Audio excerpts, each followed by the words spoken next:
Conférence de presse du ministre de l'Agriculture ce mardi, Gaston Dossoui a fait le point de la situation relative à la mort massive des poissons dans le lac Tao de la commune d'Atiémé.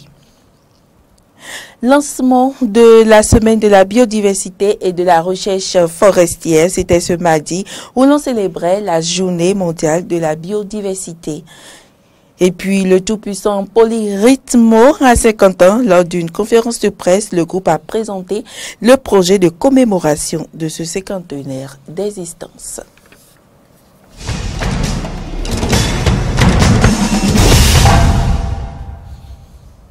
Mesdames, Messieurs, bonjour et bienvenue dans cette édition. Le ministre de l'Agriculture, de l'Élevage et de la Pêche, Gaston Dossoui, était ce mardi face à la presse. Objectif, présenter la situation relative à la contagion du lac Tao dans la commune d'Atiémé. Nous vous proposons de suivre un extrait de sa déclaration. Il s'est passé quoi? Déjà depuis jeudi, les populations ont constaté une pellicule rougeâtre surnager l'eau. Le lac étant encaissé, l'eau ne coulant pas, c'est à la faveur du vent que la pellicule a commencé par se déplacer sur le plan d'eau. Et ce déplacement, dans son déplacement, les poissons qui surnageaient pour peut-être capter ce qu'ils ont vu de sombre ont péri. Progressivement, dans la journée de samedi, il y a eu beaucoup de collectes de poissons flottants. Les pêcheurs se sont agglutinés pour capter ce qu'ils appellent le don de Dieu. C'est alors que nous avons dépêché donc une équipe sur place pour aller vérifier. Et lorsqu'on m'a fait le compte rendu tard dans la journée de dimanche le soir, nous sommes dépêchés là-bas. En même temps, on a pris des mesures conservatoires pour lancer des communiqués, pour faire des tables rondes, saisir les chefs de village qui sont dans les villages qui ceinturent le lac, pour identifier les femmes qui ont collecté du poisson ces 2 derniers jours afin de le leur arracher pour éviter les cas d'intoxication. Nous avons mis les centres de santé en alerte maximale. Les moindres cas suspectés devraient être référés dans des centres spéciaux pour éviter vraiment qu'on dise qu'il y a mort d'homme. Dans tous les cas, on a aussi demandé à ce que le plan d'eau ne soit plus navigué et que les pêcheurs traditionnels que nous avons là laissent l'eau au repos pendant au moins 2 semaines, quitte à ce que le danger puisse passer. En vérité, cet exploitant industriel qui est là avec une vingtaine d'enclos a perdu toute sa production de cette année. Une très belle production malheureusement. Mais aussitôt, on a pris les mesures pour pouvoir d'abord assainir tous ces filets, lui permettre de reprendre et de régénérer encore cette production. Là n'est pas le problème. Mais le problème, c'est qu'aujourd'hui encore, depuis 6 heures, j'ai mis en branle une deuxième équipe, là de techniciens, pour aller apprécier réellement l'étendue de la plaque qui est sur l'eau et quel est aujourd'hui le degré de dangerosité de cette plaque flottante. Avant cette conférence de presse, le ministre de l'Agriculture, de l'Élevage et de la Pêche s'était rendu sur les lieux du drame, accompagné des spécialistes en la matière. Reportage. Une grande quantité de poissons morts flottant à la surface du lac Tao, dont les eaux ont changé de couleur, la scène est inhabituelle. Pour certains pêcheurs de la localité, c'est une manifestation divine, semblable à la pêche miraculeuse opérée par Jésus sur le lac Tibériade. Mais la quantité sans cesse croissante de poissons morts qui gagnaient les rives du lac Tao a fini par dissiper toute ressemblance de cette situation avec la pêche miraculeuse dont parle l'évangile de Saint Luc ou celui de Saint Jean. Alors, ces populations se sont finalement résolues à porter l'information aux autorités. Dans la nuit d'hier, j'ai eu l'information relative à une pellicule rouge qui flotterait sur le lac Tao, du côté de Kpen. Déjà depuis la matinée, des poissons flottaient. Les pêcheurs ont trouvé ça comme un don de Dieu. et ramassaient. Et les femmes fumaient. Ah non, il ne peut en être un don de Dieu, car ce pisciculteur sur le lac Toho n'a jamais voulu faire don de ses poissons aux populations. Et pourtant, il a perdu toute sa production au cours de cette situation. Il y a 3 ou 4 jours, on a été informé que les poissons sont en train de mourir au niveau de la berge de Penou et à Zonlikwe. Et c'est le vendredi soir, on a été atteint. On a perdu toute notre production. 10 tonnes de poissons en tilapia qu'on a. En une journée, on a perdu toute la production. Mais qu'est-ce qui a pu bien décimer en un temps record les poissons de ce lac? Il y a un produit qui serait versé dans le lac et qui tuerait tous les poissons. Il y a une pellicule, aujourd'hui pas encore très visible, mais qui s'étale progressivement sur le lac. Nous sommes venus sur le terrain pour effectuer quelques prélèvements afin de, disons, statuer sur l'origine de cette intoxication sur les poissons.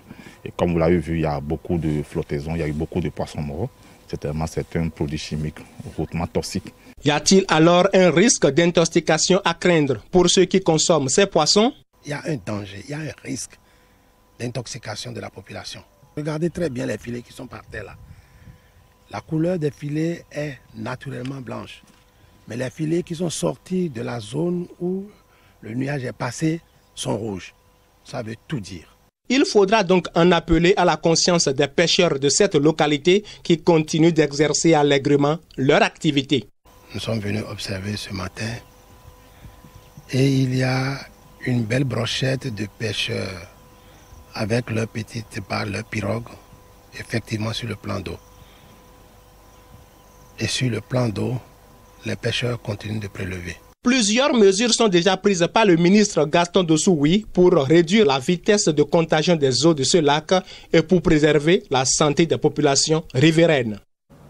Un drame halieutique certainement dû à la pollution du lac. Les acteurs de réseaux de défense et de protection de la biodiversité appellent les autorités à mener les investigations pour découvrir ce qui s'est réellement passé. Ils exhortent également au respect des textes de loi en vigueur sur la protection des ressources naturelles. Nous vous invitons à les écouter. Ils sont au micro de Corneille Aïssé et Fréjus Fiossi. D'abord une désolation de constater que des espèces halieutiques sont décimées de cette façon. Et on a constaté comme vous qu'il y a des milliers de poissons qui sont morts au niveau du lac Toho. Bon, en ce qui me concerne, d'abord je déplore ce qui s'est passé, mais jusque-là, je crois qu'il est important que des investigations soient menées pour qu'on voit exactement quelle est la cause, à quoi cela est dû. Et d'abord, moi, la question que je me pose, est-ce que les poissons sont morts dans le lac ou dans des étangs? Ça, c'est une question, on doit clarifier cela, on doit nous dire rapidement si c'est dans des étangs ou c'est dans le lac. Si c'est dans le lac, je crois que c'est très très grave. Mais quand c'est dans les étangs, ça peut être dû à différents phénomènes et il faudrait que des spécialistes puissent les étudier. Mais ce qu'on va remarquer aussi, c'est qu'aujourd'hui, les produits chimiques, les pesticides que nous utilisons sont à portée de main. Mais malheureusement, c'est que les populations ne sont pas éduquées à les utiliser suivant les règles de l'art. Vous voyez, des produits chimiques qui sont destinés peut-être au coton, on va les utiliser dans les légumes et on va les utiliser dans des zones où on ne doit pas les utiliser. Vous savez que dans nos vallées aujourd'hui, on utilise de l'herbicide parce qu'il n'y a pas la main d'œuvre. S'il n'y a pas la main d'œuvre, les gens utilisent de l'herbicide. Et l'herbicide va se retrouver dans le plan d'eau. S'il y a de ces phénomènes, il faut chercher à savoir si ce n'est pas dû à nos comportements. C'est avec tristesse que moi j'ai appris par voie de presse qu'il y a eu vraiment de l'intoxication des ressources halieutiques à Atiémé. Je ne connais pas la cause actuellement, mais je suis sûr que si nos différentes sensibilisations étaient écoutées tant par les autorités que par la population, on n'en serait pas arrivé là. Moi, je pense que le poisson doit être consommé par l'homme. Le poisson est dans l'eau. L'eau, c'est une zone humide. Et là où ça s'est passé, c'est le delta du Mono que nous sommes en train de promouvoir maintenant par l'argent qui vient de l'extérieur. et c'est pour promouvoir en même temps le Bénin et le Togo. Si un touriste entend qu'il y a des ressources alimentaires qui sont intoxiquées, vous voyez les images sur les réseaux sociaux, ce n'est pas un, deux poissons, c'est une cargaison de poissons qui sont tués dans des zones humides. Quelle pourra être la réaction de ce touriste lorsqu'il voudra manger au Bénin? Ce n'est pas possible, ce n'est pas normal. Je ne dis pas que c'est telle ou telle cause, mais lorsque nous produisons, nous devons mettre du soin, à savoir que la production que nous faisons est destinée à la vie, et la vie est sacrée. Si tu déverses des éléments toxiques dans l'eau, il y a une loi pour ça. La loi cadre est claire là-dessus. Et celui-là doit être puni. S'il n'y a pas une étude d'impact, même s'il y a une étude d'impact, on ne déverse pas des toxines dans l'eau. En de pareilles circonstances plutôt, celui-là, il faut que la loi soit appliquée. Comment il va déverser n'importe quoi dans l'eau pour tuer des milliers de poissons? Dans de pareilles circonstances, il faut prendre des mesures qu'il faut. Toujours dans le chapitre environnement, la communauté internationale a célébré ce 22 mai la journée de la biodiversité, occasion saisie par le Centre d'études, de recherche, de formation forestière CEF pour lancer la semaine de la biodiversité et de la recherche forestière. C'était en présence du ministre du cadre de vie, de responsables de l'administration forestière, des acteurs de la société civile et des professeurs d'université Corneille Aïssé et Fréjus Fiossi. Célébration de la Journée mondiale de la biodiversité, couplée au lancement de la Semaine de la biodiversité et de la recherche forestière. C'est une initiative du Centre d'études de recherche et de formation forestière CEF. Une Semaine de la biodiversité qui a pour principal objectif de favoriser les échanges, le partage d'expériences en matière de recherche appliquée à la conservation de la biodiversité entre les chercheurs et les gestionnaires des ressources forestières. Depuis 25 ans, les actions concrètes de conservation et de valorisation de cette biodiversité ont été menées. Des progrès notables. Des progrès notables ont été enregistrés au niveau de la valorisation de la biodiversité, notamment dans le domaine de la connaissance traditionnelle. Dans notre inlassable lutte commune pour la conservation de la biodiversité, la démarche récurrente de mettre à la disposition des acteurs de divers ordres, des informations et données techniques clés visant à mieux caractériser les espèces et à mieux les connaître est un succès et un apport important pour l'humanité. C'est ce qui justifie la présence des éminents phytothérapeutes, chercheurs, professeurs d'université et j'en oublie.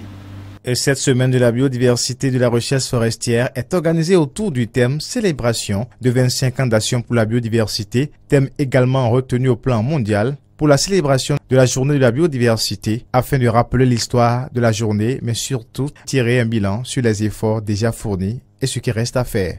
De tous les investissements qui se font dans le domaine du PAG, Programme d'action du gouvernement, la préservation de la biodiversité soit pour nous une préoccupation permanente sur laquelle nous construisons un avenir axé sur le développement durable. Ce n'est que dans ce sens que le développement durable signifie quelque chose. Vous le savez bien. Et les exemples que nous avons, des actions qui ont été engagées, notamment la mise en gestion du parc national de la Pendjari pour travailler avec les professionnels de la conservation sont cohérentes avec cette préoccupation-là. Les travaux de cette première édition de la Semaine de la biodiversité de la recherche forestière porteront sur plusieurs sous-thèmes, à savoir biodiversité, connaissances traditionnelles et valorisation technologique, gestion durable de la biodiversité, biodiversité et écotourisme. Elle se déroule du 22 au 25 mai et connaîtra la participation de plusieurs scientifiques. Le président du Bénin, Patrice Talon, est depuis ce mardi 22 mai 2018 en visite officielle en Suisse. Il a été reçu par son homologue Alain Berset. Les entretiens qui ont lieu à la résidence de l'Aune près de Berne ont porté sur la coopération au développement et les relations économiques bilatérales. Il s'agit d'une visite de réciprocité de la part du président Patrice Talon qui fait suite au voyage effectué au Bénin un an plus tôt par la présidente d'alors Doris Letard. Et 2 accords de coopération ont été signés dans le cadre de cette visite du président Talon en Suisse. Ces accords sont relatifs à la mise en œuvre de la stratégie de coopération suisse 2017-2020 d'une valeur totale d'environ 47 milliards de francs CFA. Accord entrepreneuriat stratégique pour des opportunités d'investissement renforcées en abrégé Espoir. Accord du programme d'appui au plaidoyer des fêtières des organisations socio-professionnelles agricoles APOSP. Les accords ont été signés par le ministre des Affaires étrangères du Bénin, Aurélien Agbenossi, et Ignacio Cassis, conseiller fédéral des affaires étrangères suisse en présence des 2 chefs d'État, précisant que la coopération entre la Suisse et le Bénin se développe autour de 3 axes d'intervention: le développement économique et rural, l'éducation et la formation professionnelle, la gouvernance locale et la décentralisation. Accident mortel de circulation dans la matinée de ce mardi 22 mai 2018 sur la route inter-État Cotonou-Niamey à hauteur de Adjagbo dans l'arrondissement d'Akasato, commune d'Abomey-Calavi. Un homme, la soixantaine, conduisant une moto voulant traverser la voie s'est vu fauché par un gros camion qui, selon les témoins, roulait à vive allure. La victime serait, selon les mêmes témoins, dans les courses pour l'inhumation de sa belle-mère. Je vous invite à suivre les propos de Roméo Amoussou, l'un des témoins du drame, qui vous raconte ici. Il nous raconte les circonstances de cet accident. Il est au micro de Cano François Ngbaderento et Damien Pedro. Bon, moi, je suis juste au carrefour là, je suis derrière eux. Quand le camion venait de l'autre côté, il allait vers ce coup là-bas. Il était sur vive allure. Donc, quand il était sur l'allure, l'autre voulait traverser. Son second dit, ne traverse pas. Il est monté, il a freiné encore. Et même sur le champ, il a démarré encore, il est monté sur la voie. Et là, il a traversé même. L'allure que le camion était bon, l'allure qu'il a pris de là-bas, il ne pouvait plus l'éviter. Il a ramassé et c'est là, il a tué directement. Et il est cassé. On va essayer des 2 autorités de mettre la sécurité sur la voie. Parce que s'il avait la sécurité là, l'allure de la ville là, ça allait diminuer. Et une information plus gaie pour mettre fin à cette édition, mai 1968, le tout-puissant Polyrythmo naissait. Cela fait 50 ans, en ce mois de mai 2018, que ce groupe fait le bonheur des mélomanes du funk, du jazz, de l'afrobeat et bien d'autres rythmes. 10 membres fondateurs au départ, ils ne sont plus que 3 aujourd'hui. Ce mardi 22 mai 2018, ils étaient face à la presse pour présenter le projet de commémoration du 50e de leur carrière. Fréjus Sewan et Fiacre Voitan pour le point.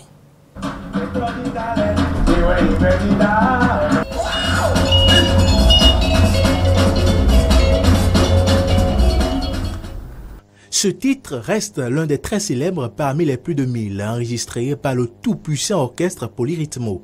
Mai 68, mai 2018, le plus ancien et toujours actif orchestre béninois et africain, né du souhait de feu Clément Mélomain, célèbre 50 ans de carrière. Le Bénin, à travers un projet de commémoration du cinquantenaire, veut valoriser le talent de ce groupe. C'est de sauvegarder la mémoire et de valoriser tout ce qu'ils ont fait, tout ce qu'ils ont produit, afin que les générations futures puissent en bénéficier.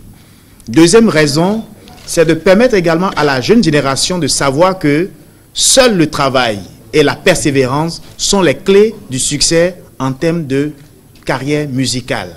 Et enfin, permettre à cet orchestre de pouvoir transmettre le relais à la jeune génération, de leur donner les secrets qu'ils ont pu mettre en œuvre pour vivre pendant 50 ans et être encore debout, prêt pour le combat. Debout Ils ne sont plus que 3 membres fondateurs à l'être, au nombre des 10 au départ. 7 étant passés de vie à trépas, seuls Pierre Loco, Vincent Harry-Renaud et Gustave Bento poursuivent le combat. Nous avons un géant concert le 1er août prochain. Et nous avons une soirée privée, la veille du 1er août. Une soirée privée. Pour ceux-là, du 3e âge, qui voudront bien venir profiter de Polyrythmo, nous aurons une tournée nationale. Ça, je remercie le ministère de la Culture qui nous a donné ça. Nous allons ériger un centre multimédia, un espace multimédia, où nous allons loger toute notre discographie. À l'occasion de ces 50 ans, nous allons sortir un nouvel album de 15 titres et un best-of de 50 titres. Un titre pour chaque année d'existence. À ce programme s'ajoute la réalisation d'une fresque murale d'une 40aine de mètres, un documentaire de 52 minutes, une tournée internationale, aussi soutenue par le ministère de la Culture, qui débute en mi-juin, et un concert de clôture avec Manu Dibango en décembre à l'Institut français de Cotonou. Quant au secrétaire général du ministère de la Culture, Balaminus Kapovi, représentant son ministre, il a expliqué l'engagement du gouvernement pour ce projet. Lors de la présentation de la stratégie de relance du secteur des arts et de la culture, le ministre, M. Osvaldo Meki, a annoncé que cette année, le Bénin va célébrer Polyrythmo. Et donc, nous tenons à ce projet, raison pour laquelle, depuis quelques semaines, nous marchons ensemble pour aller vers le top. Le ministère aujourd'hui, ainsi que le gouvernement tout entier, travaillent d'arrache-pied pour offrir au public béninois, au public africain, une très belle fête de l'an 50 de notre groupe Polyrythmo. Notre objectif aussi, c'est de lier la célébration du 58e anniversaire de notre indépendance, ainsi que la commémoration du 50e anniversaire du groupe Polyrythmo. Cette rencontre a pris fin par la projection du premier clip vidéo de l'orchestre après 50 ans de carrière.